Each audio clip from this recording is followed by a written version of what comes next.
So there's Oh, first y'all person, is still second person plural. second person singular, second person plural, second person pluraler, It's a wider plural. second I don't. person I plural. think Now it's with more still. plural.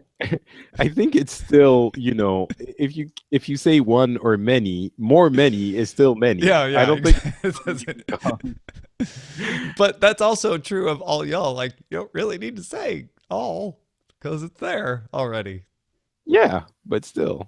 Maybe, some people were saying y'all and some people were saying all you, and they just couldn't decide which one was right, Right. so they Well, mixed there's both. y'all, meaning this side of the room, and then all Uh-huh. y'all, which is both sides of the room.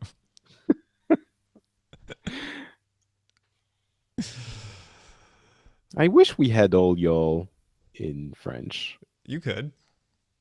Can't you? Well, Can't you francify it somehow? Frankify it. Well, I don't know. Just using a Toujours vous. vous vous tous. Tous for tous.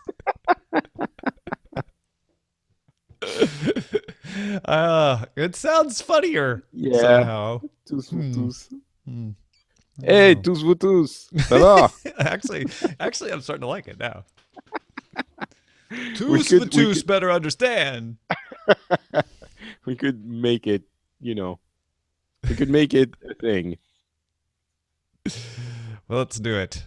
Everyone out there, Okay. start saying tous for tous. Oh, yes. Sorry, Roger.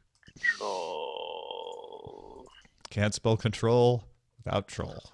Control. There you go. Turtle. John Turturro. Hey, it's what's her name from the Young Turks. Hey, folks, if you haven't heard of Else Nerds, go look it up and check out my appearance on it yesterday with our very own Beatmaster behind the scenes at gncast.com/elsenerds-show. I'll put this link in the chat room too. It was fun. We talked about geeky stuff, TV shows, comics. Something you never do. I know, right? Something had no idea. Talking about geeky stuff, you were like, I was so out of my what depth. am I gonna what am I gonna What have you guys talk done? about? But it turned out okay. It all turned out okay.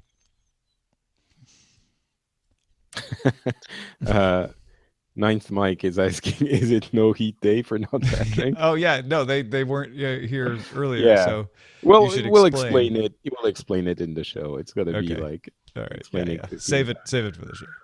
It's a Finnish ecological effort to consume less energy. So we basically, whenever the temperature goes below -10 centigrade, we just don't use heating anymore. It would cost too much to heat anyway. So Yeah, at that point, the law of diminishing returns just says yeah, forget it. Yeah. doesn't work. It's not economical. What is -10? In Fahrenheit? -10 is 14 Fahrenheit. There you go. That's pretty cold. You multiplied. TVC Gun says it allows your skin to return to its native transparency, like a baby fish. A double and then add 30. Isn't that it? Hey, you're talking TVZ about Gone, I conversion? was actually born in the Middle East, in the Mediterranean. So my skin is like completely, well, it's pretty white, but still, I'm like a child of the sun. Okay, Right. But It's you were not born in the transparent. middle of the water? Your skin is well, oblique. almost. I'm not used to those colder climates. Most people aren't. Even if they were born, they're liars because then they need to pack on all the insulation. Well, we can get rolling so that we don't have to keep Patrick up in the cold. Is your wife still not frozen? She's not frozen. No. Good. Let it go. Let it go. Why are you singing? Frozen. Because Frozen. Oh, Frozen. I answered my own question. Dirt. All right. You ready? Yes. Do you need to warm up first? I don't know if I will ever be ready again, Tom. It's I'm a so tragedy. sorry. All right, here we go. In 3, 2, 1. The Daily Tech News Show is brought to you by its global listener base, not outside organizations. To find out how you can contribute, go to dailytechnewsshow.com/support. This is the Daily Tech News for Tuesday, February 7th, 2017. I'm Tom Merritt. Joining me today from deep in the heart of Finland, Patrick Beja, which I know most of you on audio can't tell, but he's very cold. And if you're watching the video, you can see it in his clothing. So I'm wearing 2 sweaters, 2 pairs of pants, and covering myself with some sort of woolen thing. And I have a hat and everything, and still I'm cold. What? So how would you like to explain this as briefly as possible to people? Why are you not? Why don't you have heat? What's going on? So we're in the country. My wife's family's house is difficult to heat, and when the temperature goes too low, below 0, then we have to get out here to heat it up. And some different people in the family go at different times, and we decided to come this time, and the everything is heating up, but we've only been here for a couple of hours, so it's still okay. So you need to heat it up to keep pipes from freezing and stuff like that. Exactly. But you haven't been there long enough for the heat really to bring it up to a livable level. I get it. Well, it's livable if you have lots of clothes. Yes, exactly. If you're bundled up.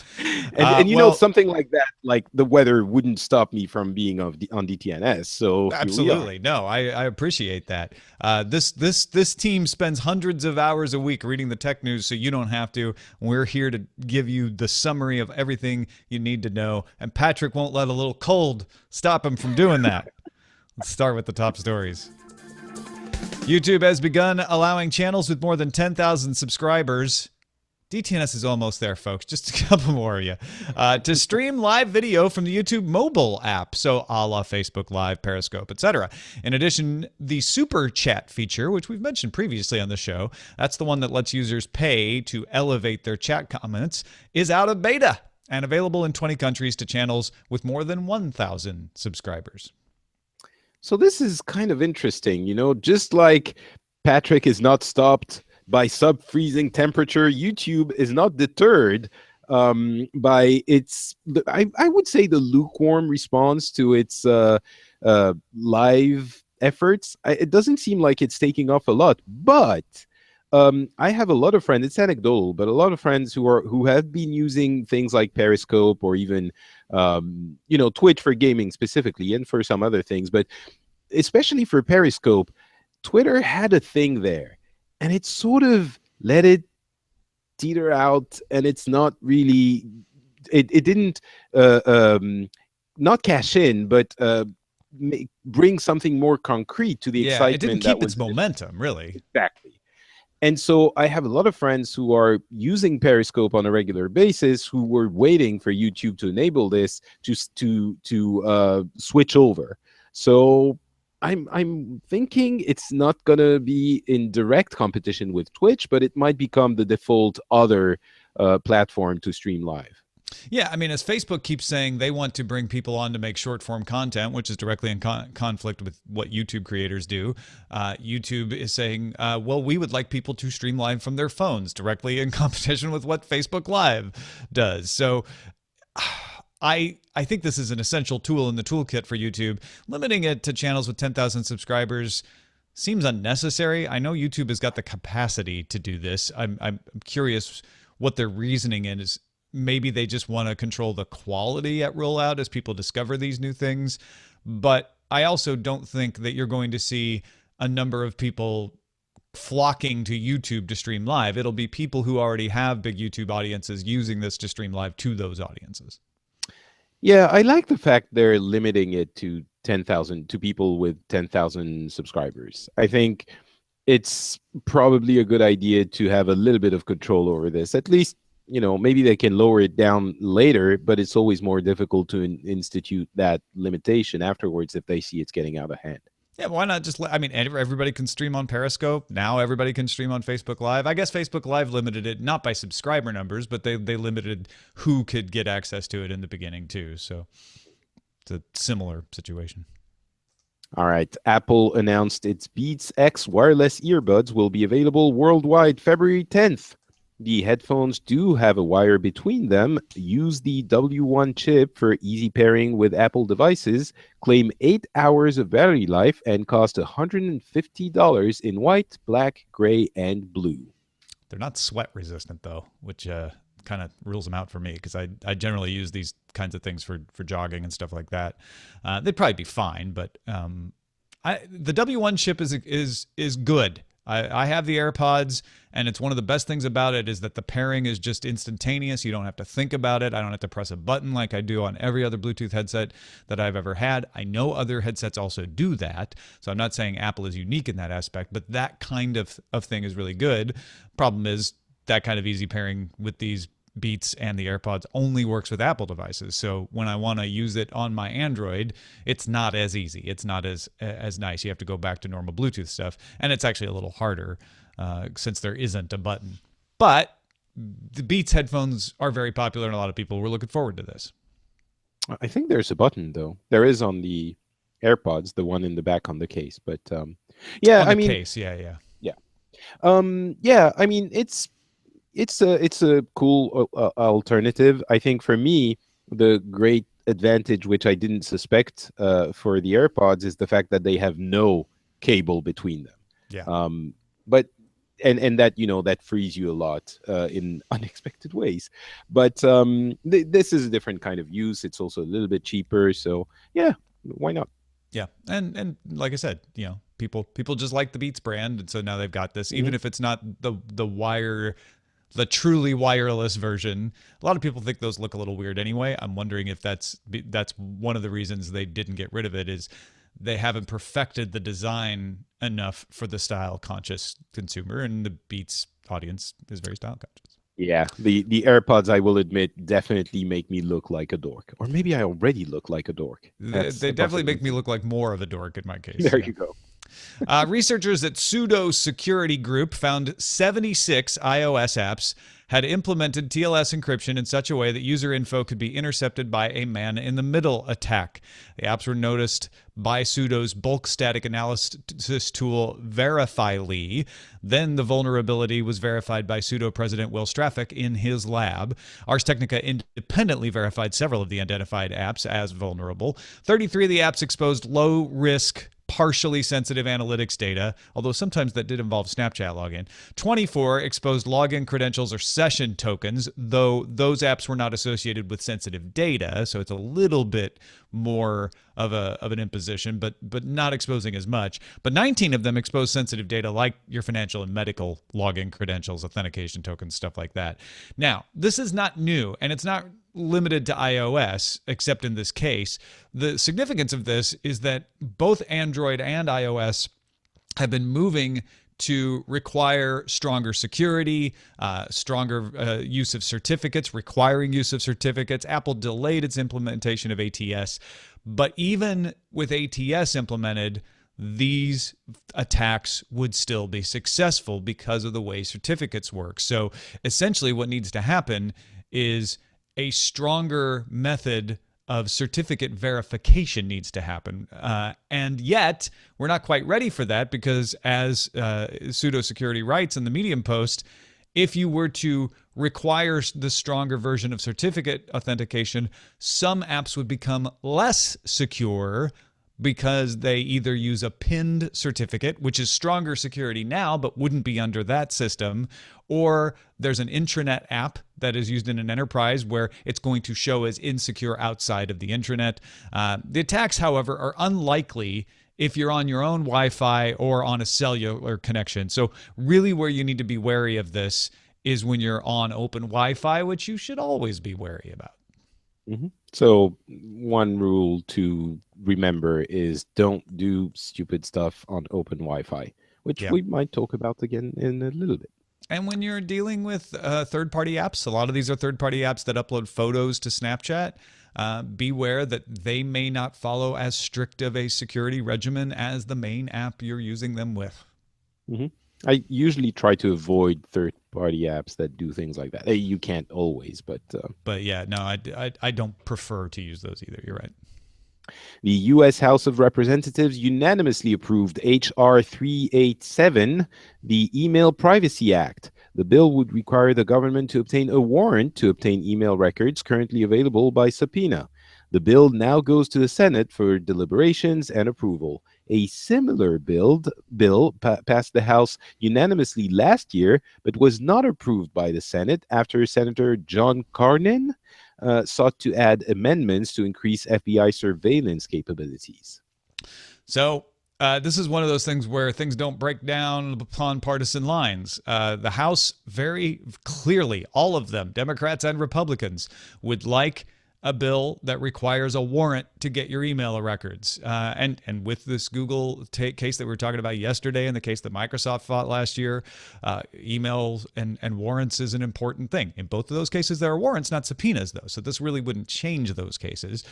However, it looks like the Senate doesn't really go along with that. And so there was a fight that was lost last year. However, it looks like the House has not given up, and most people don't expect the U.S. Senate to approve this, so it may not yet become law. I think what surprised me in that piece of news was the idea that any part of the House or the Senate would want to make it to be in favor of privacy. I understand this is probably a little bit of a skewed view on my end, but everything we're hearing in the past few years has been so geared towards we need more capabilities to look into what people do, that something like this seems a little bit out of place, I think. Well, believe it, because it's happened twice now. Yeah, your absolutely. Biases aside, there are people in the U.S. government who actually want to increase your privacy. I wonder, though, if this doesn't speak directly to the people voting, if they don't all use email, so they think they see the exact impact that something like this has on themselves as well. This is just speculation on my part, but it seems like a pretty stark contrast with everything else we're talking about in the security department. Yeah, and that may be part of it. It may be that U.S. representatives are more responsive to their constituents because they represent a smaller number of people than senators who believe, that they can get by appealing to a different set of interests, maybe corporate interests, maybe surveillance interests, maybe the FBI. It's hard to say, but it does show that I think you're wrong when you assume that all governments of both parties are anti-privacy. They aren't. And I don't think they have been. It's not a party line situation necessarily. No, for sure. I'm not even talking about party lines here. I'm talking about governments across the world going more towards facilitating surveillance than the other way around. So that's just surprising. And I still think there's something fishy there. Like they were thinking, ooh, maybe I need to protect my emails specifically, and so it spoke to them. Perhaps. Also, in the United States anyway, most of the surveillance efforts are targeted towards foreign correspondence, and this is particularly for domestic correspondence. So that is a difference as well. And then Spike points out, don't forget representatives up for election every 2 years. Senators only up for election every 6 years. But let me restore your lack of faith in the ability of governments to want to protect your transparency and privacy. The United States FBI announced that starting in March, it will no longer accept Freedom of Information requests by email. FOIA, or FOIPA, sometimes for Freedom of Information and Privacy requests, is a method in the United States for asking for government information to be made public. The FBI suggests using faxes, written requests, or, and I think this is getting lost in a lot of the outrage over this, a new eFOIPA website The FBI will begin accepting requests through a web form, though it says not all requests can be fulfilled using the eFOIA system. Now, there was also a little confusion when the Daily Dot first reported this. They noticed, and they're not wrong, that the terms up there say you can only make one request per day, which there is no law that limits you on the amount of requests. So they said that's an unusual restriction on the web form. Maybe they're trying to dissuade people from using the web form. The FBI got back in touch with the Daily Dot and said that was only in the beta version of this form. Once we launch this on March 1st, that restriction will go away. You can make as many requests as you feel like.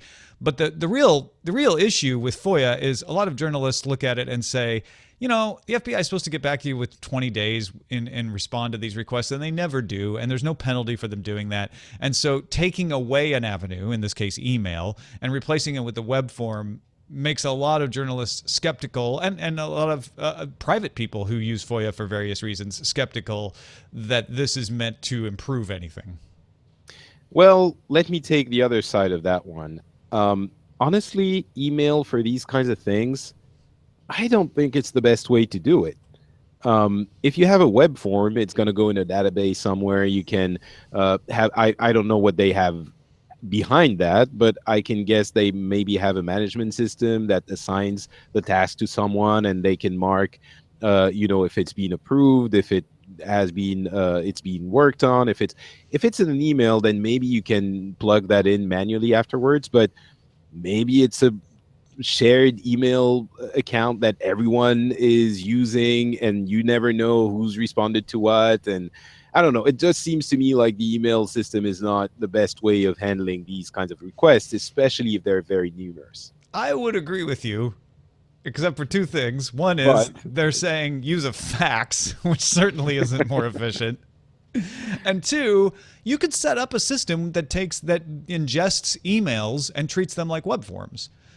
Granted, a web form is going to be more efficient because you can kind of guide people in choosing subjects. You have different fields and things like that. Yeah. No, I get that. But email could be made more efficient as well. If the FBI had a great track record of fulfilling FOIA requests and never trying to delay, I could totally see your point. There's just a lack of trust on that because they're notorious for delaying things. And other elements of government, like the CIA, don't even accept emails. They only accept faxes. So the tradition is to slow these things down.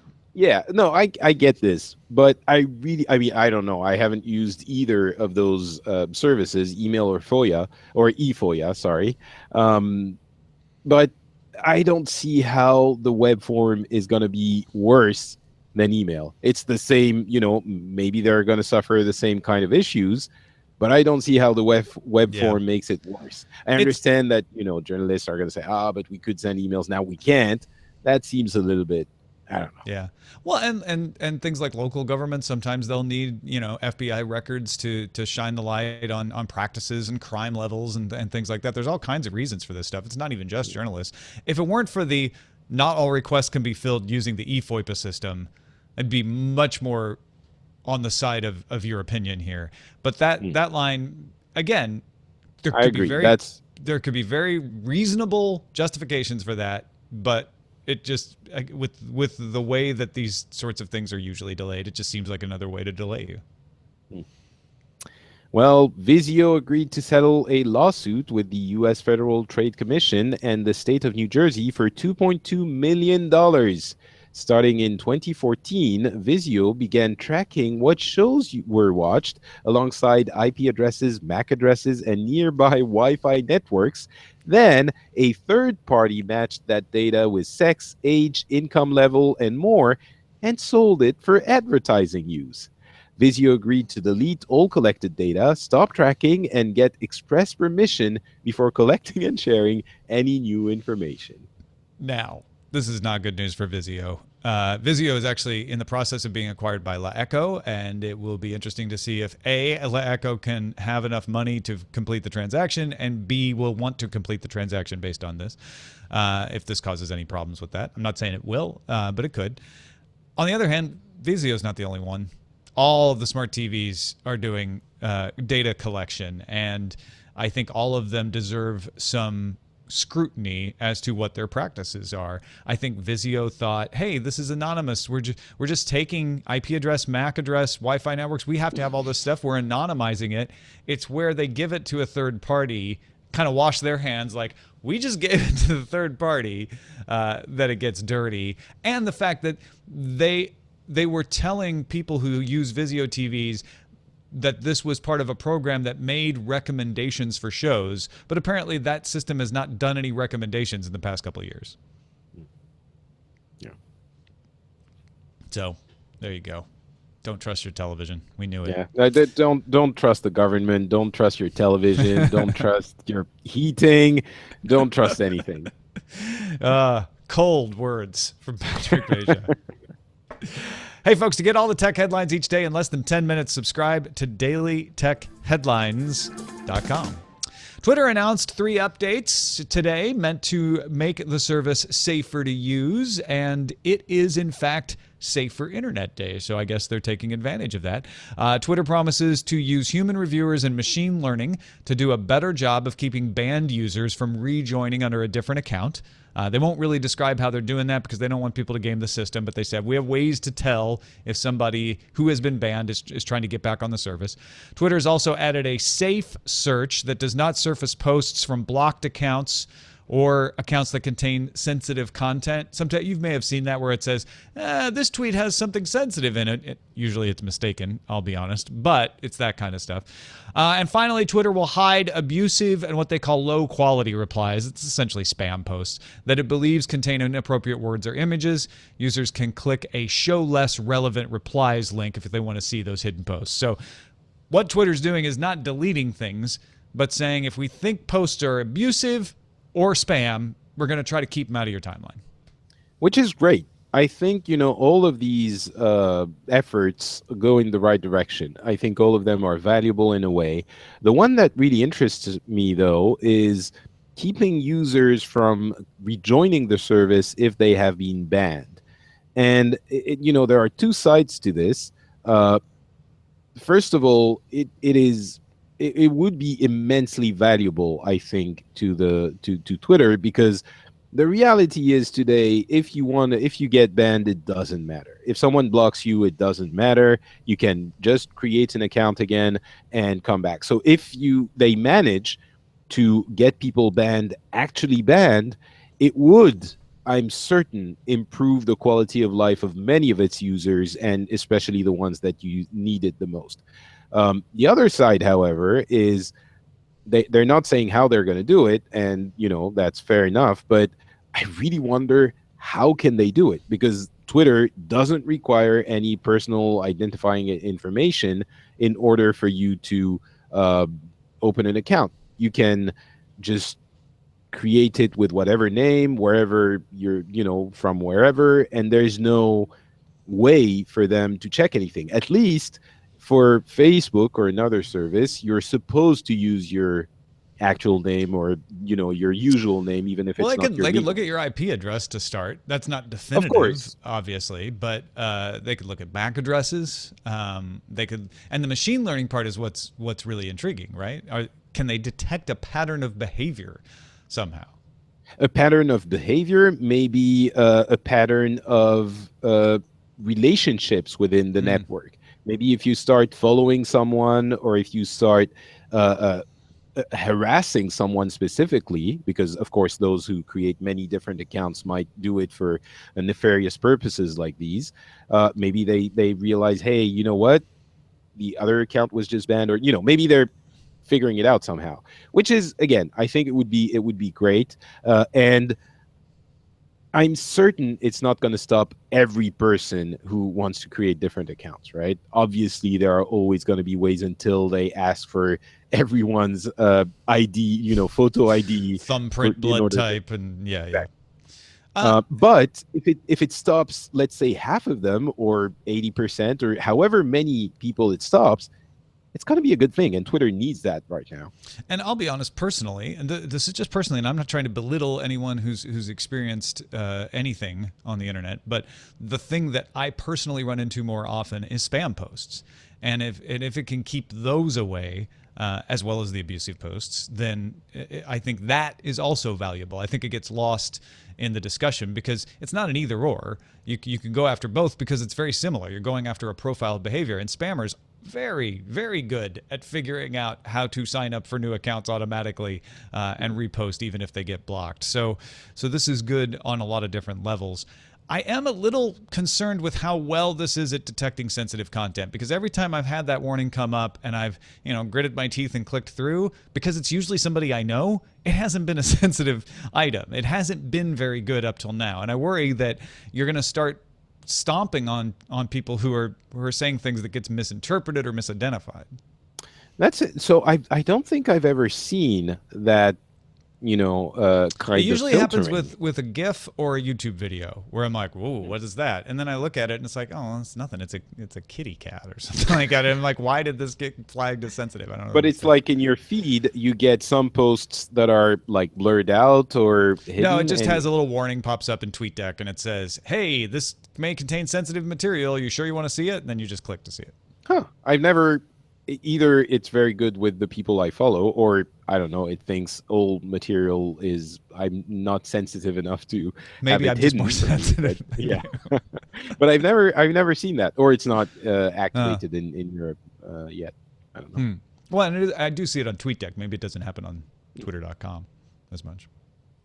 But anyway, I mean, that said, it's all in the implementation of this. This is going to roll out over the next few weeks, so keep an eye on it and see if it actually improves things and keeps the gunk out of your timeline, or if it starts to accidentally stomp on people that aren't doing anything wrong.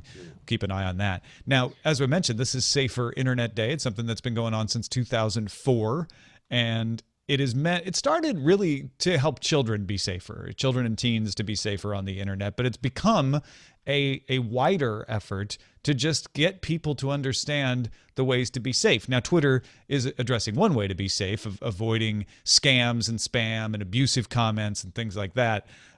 Other things involve security, just how to make sure that you're not getting phished, that you're not accidentally letting someone into your account and stuff like that. So I asked folks in our analysts Slack, the Patreons in our analyst Slack, to throw out some suggestions for tips, because the idea of Safer Internet Day, Patrick, is to share with each other, hey, these are the things you should be aware of to stay safer on the internet. First tip, don't do silly things on open Wi-Fi. Yes, a very, very good one. Yeah, we just mentioned that in the top stories, right? Which is why I was referring to it again. No, yeah, I think it's an important thing, because there are maybe for our listeners, most of the tips we might come up with are going to be trivial and they're all going to know them already. But I do think that it's important for people to realize those things that they actually don't really think of. It's almost like it's not as dangerous as driving a car, because you're probably not going to get into any kind of accident that's going to provoke bodily harm on the internet. Sure. The information superhighways are not like the real highways. But still, so a lot of people don't really care or worry about it, or have any attention called to it. So having one day where those who do realize the important things about all of this might try to call attention on them, I think is definitely important. So Coker in our analyst Slack recommended the extension HTTPS everywhere. You can get it for Firefox, you can get it for Chrome. And what it does is looks at each website you visit, and if there is a secured version of that website, it connects through HTTPS. It makes sure that you're connecting securely whenever that's possible. This one, it feels like most sites and most browsers do this already. But maybe there are still some stragglers. Well, some sites will have an HTTPS version, but they won't serve it to you by default. So this kind of forces those sites to be like, hey, come on, we know you have one. Yeah, and it's like, why wouldn't you? Right. Creative Est Arts, aka Ryan, said create an alternate identity online. Use only credit cards that can be turned on when purchases are made and turned off when not in use, and surf the web using a virtual machine with a VPN. Now, granted, you may not want to do this all the time, but these are good tips when you're doing something. You're like, hey, I want to make sure that I don't get hacked. Hey, those are some interesting ways to go about it. Yeah, it does feel like overkill a little bit. If you were doing it day to day, but let's say you're like, I'm filing my taxes. I just want to be extra certain that this information doesn't get intercepted. I still think, doing all of those things feel like a little bit overkill. Like doing the... You can't be too careful on internet, safer internet, Dave Patrick. Okay, fair enough. No, I agree. This is sort of the special case scenario. This is something where you're just wanting to be extra careful. They are good tips for that. Gadget Virtuoso. Sorry, just to clarify, I think if the idea is to get lots of people to be sensitive to internet security, I think this would be overwhelming as a piece of advice. If lots of people could already do one of those, which is start using a VPN when they want to be a little bit more secure, that would already be a huge step. So that's where I'm coming from. This one's a little bit less extreme. If you don't want to go to all of the efforts that Ryan was mentioning, Gadget Virtuoso says Square Cash now offers a virtual card with your account, and you can use it with Apple Pay. And Apple Pay has a virtual card, so you're double virtual there. He also mentions don't use open Wi-Fi networks. Which, yeah, absolutely. The solution for payments is really interesting there. And the Wi-Fi networks, again, if you're using a VPN, you're probably a lot safer. Yeah. iSting notes that even if you're not using HTTPS everywhere, or even if you are, double check before entering any sensitive info that site you're entering it into has been secured, that it has an HTTPS connection and that lock is on and it's green and all of that, because some sites may just not have it and still be asking for your info. And maybe those sites you don't want to give that info to. Absolutely. Podfeet, aka Allison Sheridan, reminds us to use a password manager if we don't have our own more secure way of handling things. For most people, a good secure password manager. Use unique passwords at every site. Don't reuse passwords. And Gadget Virtuoso again added turn on two-factor authentication when possible. And everybody mentioned make those passwords strong, make them long, have special characters, capital letters, etc. And I really understand the issues with password managers and the problem of having, one password that will unlock everything all of a sudden. But first of all, you can secure that password probably better than you could all of the other ones. And the fact that it makes you able to have really strong passwords for many of the services you use is invaluable. So I think security is always a balance. And in this case, I think password managers tip you on the more secure side, then they create new holes for bad people to right. Well, it's like you say, it's a matter of balance. And if you're dealing with someone, maybe it's not you, but you're dealing with someone who usually just uses the same password everywhere because they don't want to deal, this is going to be way more secure than that. If you're like, look, just use a password manager. If you're dealing with somebody who's like, oh no, I have an internal algorithm that creates strong passwords that I can remember without having to use a password manager, I don't know if that's possible, but if it is, sure, that is more secure than a password manager. It's just more difficult. So it's like you say, it's trade-offs. Yeah, I mean, honestly, we probably use regularly like 20, 30, 50 services. And yeah, you can have your internal algorithm thing, but I don't know. I like password managers, especially if you'd use 2FA. Big Jim says, what about using Ubuntu OS on a CD? Other people said you can use it on a USB too. He says, I used to do this for banking transactions online or if I needed to open suspicious files. Now, again, this wasn't at home. This was, I need to do some banking. I'm at a public computer or computer at work, and I just want to be extra secure that I don't leave any trace behind. pop in that Ubuntu OS, boot it up, and then all of your session information should disappear after you're done. Yeah, I think, this is absolutely thank you, Big Jim. Great advice. For some cases, it will be really useful. And as you said, CDs are maybe a little bit passé, but use a USB key and have an OS that is. So basically, if you don't have to enter any kind of information on someone's PC, you can even do it if you're going to a friend's house. You have someone whom you know is not necessarily the most careful person, sure, IT-wise. Go there with your, and you need to use the computer for some reason, just use your USB key. You'll be safer. You could use it at your own house if you're like, you know what, I need to open this file off a USB stick, but I'm just a little suspicious of that stick, and I still need to get that file. That could be another way to approach it. It's always risky there. And Big Jim actually explained, he's like, the reason I say CD is a lot of times he used to do this at library computers, and library computers would lock down the USB ports, but they'd still have the CD drive. So there you go. So it's not because he's from 1995 writing. No, I don't think so. And finally, I just threw this one in here too, because it kind of came up in our general conversation in the Slack.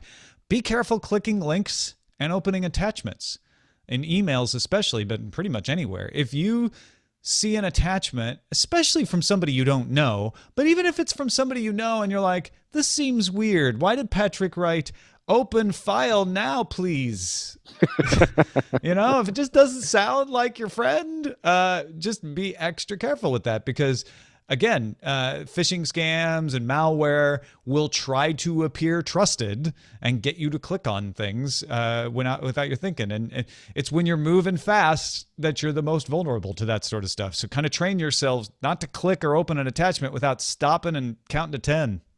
Yeah, there are absolutely cases where, I'm usually pretty careful. And there are cases where I would, I hover over the thing and I'm like, oh, wait, that you can see the extension name of the file and I shouldn't be able to.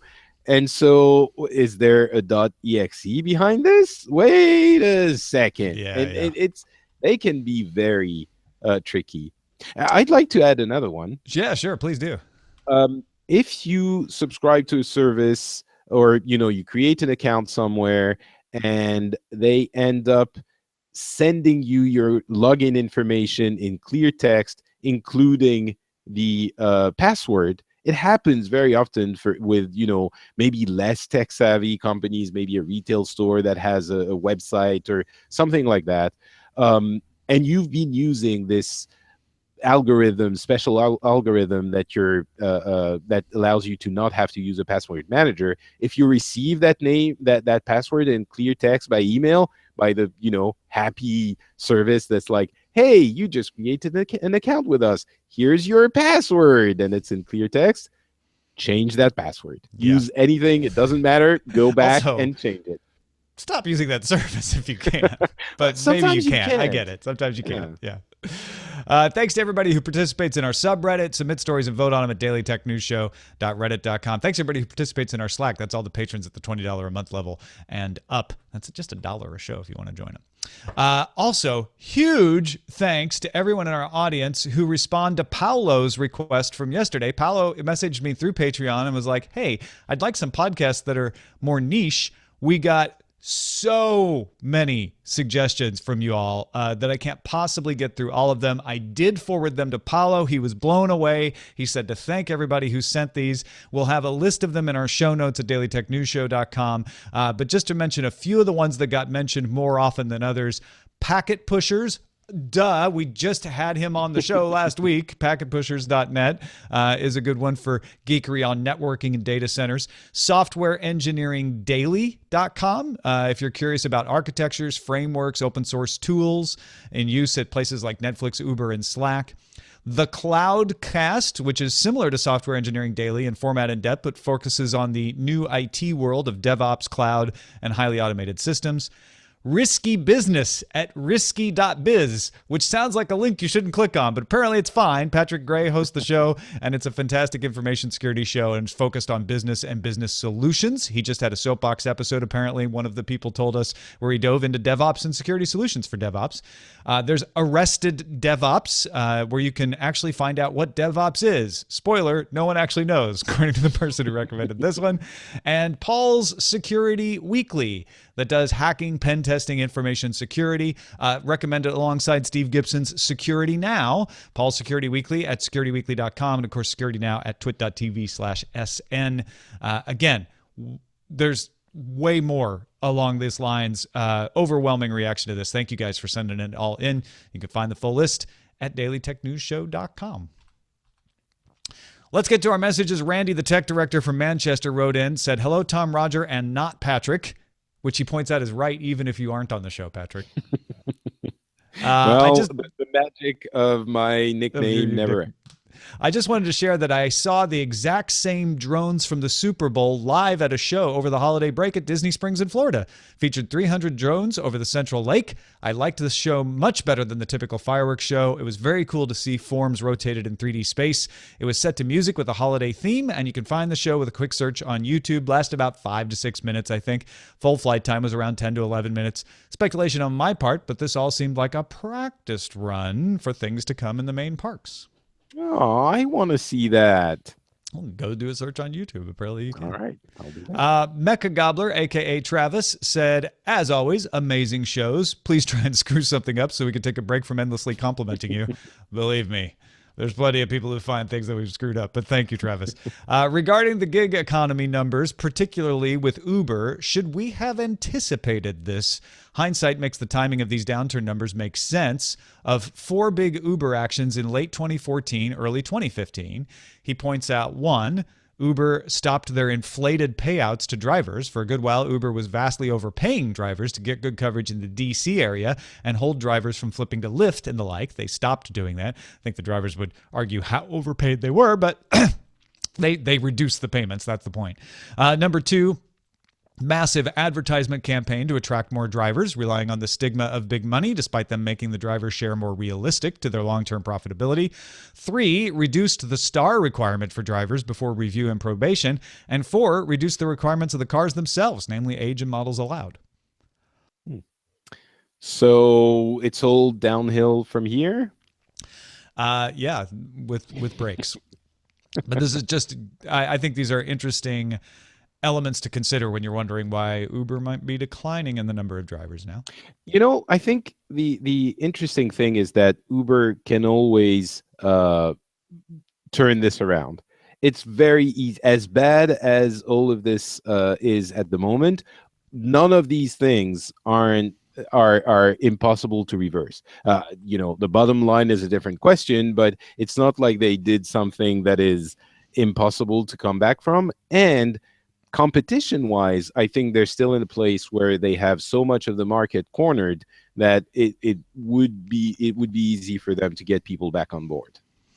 Real quickly, Rich Straffolino, Rich from lovely Cleveland, said, I recently wrote a piece for GestaltIT.com trying to figure out who's making money in the public cloud. From that, I wanted to share some context for how big the Snapchat Google Cloud arrangement is for that division.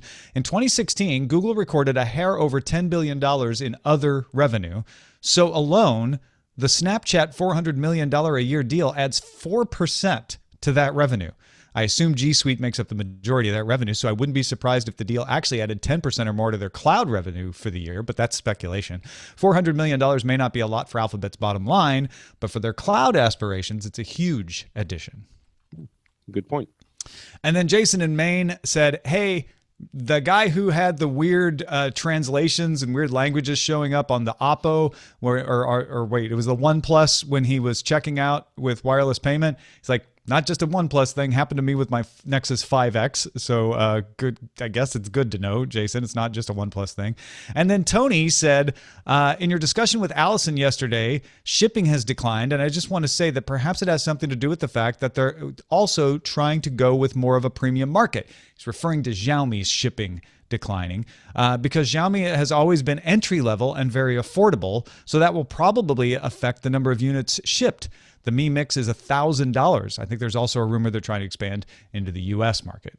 So that could affect that as well. $1,000. Yeah. That's a lot of dollars. It sure is. It's the amount of dollars you should give to Patrick's Patreons at FrenchSpin.com. Yes, I agree. So when you think of it like that, it's really not that many dollars. Don't forget No, what I said just it's before. almost nothing. Yeah, really. Yes, thank you, Tom.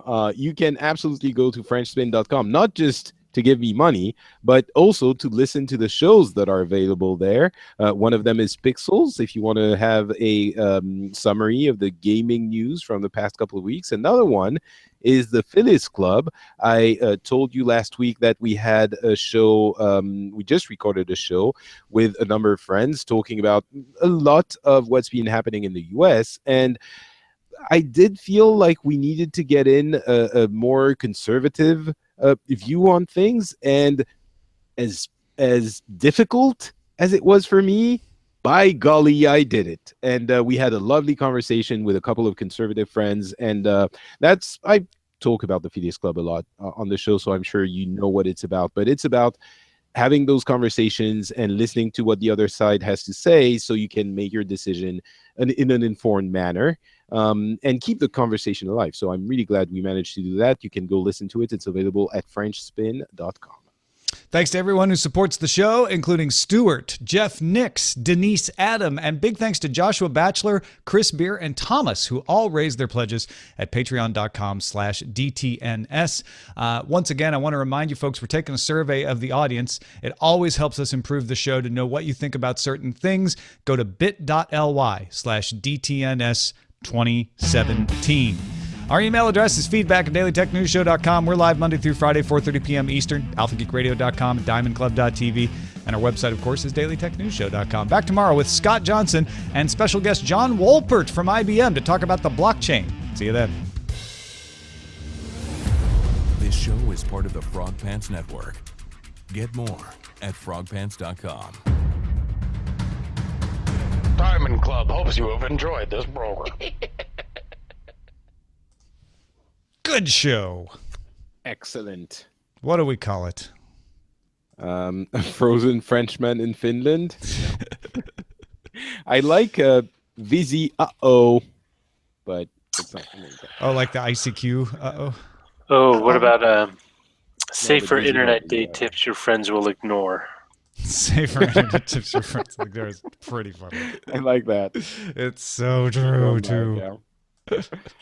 Because it's all stuff most of us in the audience know. It's more about like, hey, don't forget to tell your friends this. And Yeah, but if it's too much work, they're not going to do it. That's what I've learned. I know.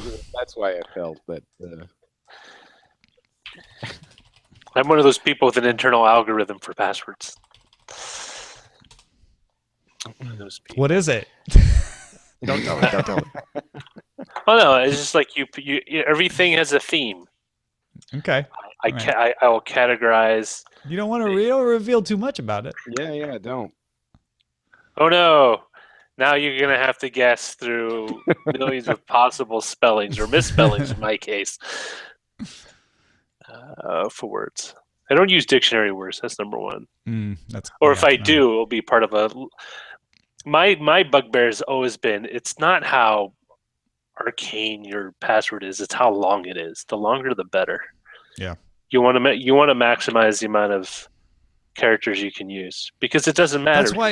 That's why it frustrates me so much when sites outlaw special characters.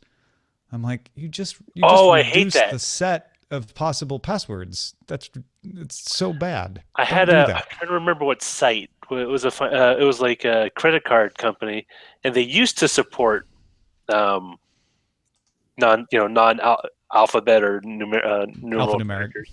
Yeah. It's like when they stopped it. It's like, why did you do that? Why? That just makes everything easier over time. It doesn't matter. Doesn't matter. Once they get those quantum computers online, I'll be like cracking walnuts. I just use not 1, 2, 3, 4, 5. No one's ever gonna guess that one. I do everything in person. I drive up to the bank or the drive-through teller. I just don't use the internet. I don't use the internet ever. That'll keep me secure. So Twitter, happy Safer Internet Day. FOIA request, send it via Pony Express. Haha. Really, really strong password. Really. Yo, fax me up, dog. I was born ready. There you go. I'm starting to freeze, so I'm going to go to the room where there's more heating. Is there a warmer room? Yeah, you should go there. Enjoy your French equivalent of hot chocolate. Thank you. All right. Thanks, Patrick. Get Thanks, warm. guys. Bye. Bye. What is the French equivalent of hot chocolate? Is it Swiss Miss? Ha! What's French for hot? No, I mean, like, do they have a beverage that's not hot chocolate? Well, they have chocolat. I mean, it's just hot chocolate. Oh, that's... you're totally missing my point. All right. I'm not asking for a translation of hot chocolate. They have chocolate in France, Roger. It's just you have to stir it with a baguette. Is that what you're looking for? It's a baguette / straw. Show chocolat. So I take it Safer Internet Day tips your friends will ignore. Yeah, I think so too. That's a good one. It's cold Allons-y. here. So wait a minute, then, like, how does the pipes not burst when no one's around in that place? Well, he was explaining this to me before the show. They keep electric heaters on at a minimum amount so that when the temperature is closer to freezing, even sub 0 Celsius, but closer to freezing, it will keep the pipes from bursting. But if the temperature falls too far below 0, then even the low setting might not be enough. So that's when they want people to go out there and. Isn't that just like a land boat in that case? A land boat? Wait, what do you mean? So the whole idea behind the boat is it sounds cool and exciting until you actually own one, because then you feel like you need only in the winter, right? In the summer, the country house is lovely. It's gorgeous. Because then it's only freezing. Can't you just rent it? Well, that's what I'm saying. Like, Oh, nobody wants to live out there when it's that cold. You can't rent it while it's super cold. Well, apparently you can't live in it unless you pack up for an expedition. No, once you get the heat up, then it's livable. Then it's fine. It's just that they just got there, like moments ago, hours ago. So it takes a while for the heat to get back up. Right? I guess. Sounds like a land boat. Well, I mean, any kind of second home is going to have stuff like that, isn't it? Yeah, which is why you typically rent it out. But you can't rent it out in the middle of winter when it's sub-0. Living on a land boat. I love it. I love that because it's such a Simon and Simon reference, a land boat. It's like a pool too. You know what? That's one of the things I learned when I was going for a home is like pools absolutely do not add value to your house whatsoever. No. They're fun. We rented a place that had a pool. And it was nice, but we didn't use it nearly enough to justify the trouble, and we weren't even paying for the upkeep. Just the sort of like it cracked once and they had to empty it and reseal it, and I had to make sure that we kept putting water in it, so it ran the water bill up, and it's just it's a safety hazard. If you have little kids, it's a safety. You know what? Just go to the safety hazard for everybody. It's especially a safety hazard for kids, definitely. But like a community pool totally makes sense, because then you ostensibly, depending on the time of year, they'll have a lifeguard. Yeah. Someone's always maintaining it. I think I would prefer. I actually prefer not having one at all, I guess. But yeah, I would prefer having like a wading pool that you wouldn't have to keep full all the time. Like a kiddie pool? During the summer. Not a kiddie pool, but like a smaller pool that's not as much of a hazard. You don't have to keep as much water in it. It warms up faster. A hot tub. Yeah, maybe a hot tub. But I would like to be able to float a little. So I'm talking like a 2 foot. So a bigger hot tub. Yeah, Like the just one a they big used in old Hot Tub Time Machine. That accommodated 6 guys or 5 guys. So maybe 4. Rob Corddry, that other guy, that guy, and the kid. That's 4. I tell you what, though, when we rented that place, it was nice to just float out on a weekend when it was hot and sunny. Oh no, I mean like when it totally calls for it, it's perfect. Yeah. It's just like It just doesn't happen as often. Yeah. That's where you have the penthouse suite. Living on a land boat. It's gonna be a phrase. It's a land boat. A dacha. Everyone has a dacha. Everyone. Yes, our summer home in Oakland. You know, I've never just like, summer home. It's just like, I don't know. I've known too many people who've like had like, oh, we have a condo or we have a cabin, and they always just feel obliged to use it year after year because they're spending money in it. It's the jet age kind of changed the calculus for that, right? Back when it was much harder to travel in the summer when you wanted to get away for a vacation, having a place you owned that you could always go to was a big advantage. You didn't have to find a new place. You weren't going to go that far anyway. But now, when you can be like, well, I can go to this one place every year, or I could fly to an entirely different place and stay in an awesome hotel. Like it's a totally different situation. And traveling is more flexible and more cost effective by jet and hotel than it is owning a place that you have to keep up all the time. BioCow says, I have a summer home. It's also my winter home and my spring home and my fall home. It's where I live.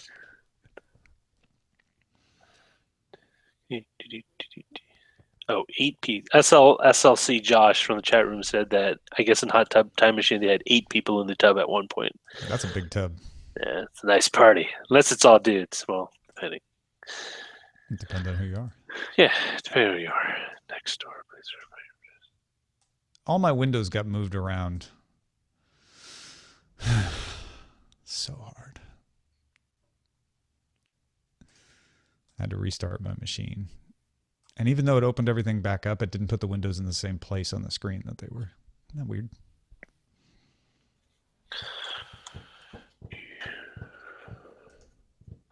I got to figure out why my PC won't turn off. I'm assuming which card did you get? You got NVIDIA? I got a GTX 1060 from PNY. It's called the XL. Like it's an overclocked model, but it's called the Acceler. What the heck is it called?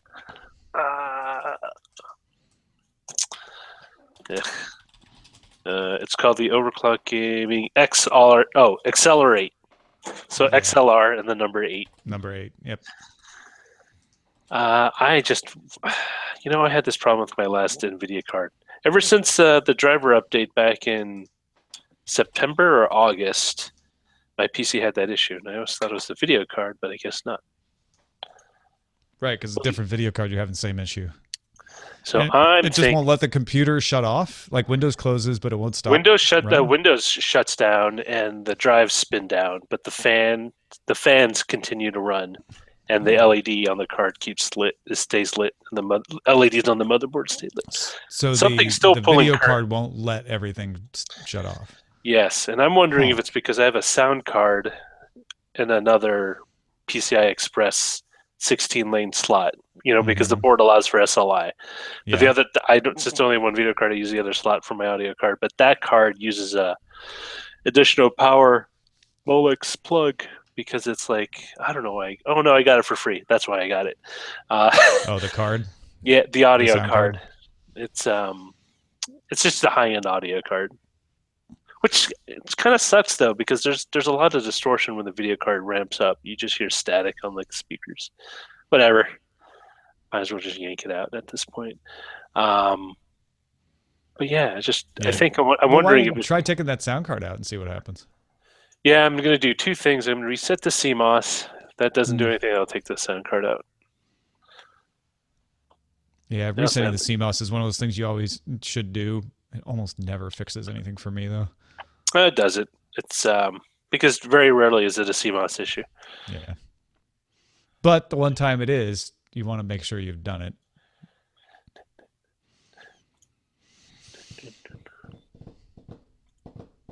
Sausage burn. Man, it's not that long of a show today. I mean, Why is it taking longer, so long? It was longer than 40. It was 45, but Audacity's taking forever to export. I don't understand why. Did you record it as stereo? Is it a wave? Is it No, something? all those settings are exactly the same as they were yesterday.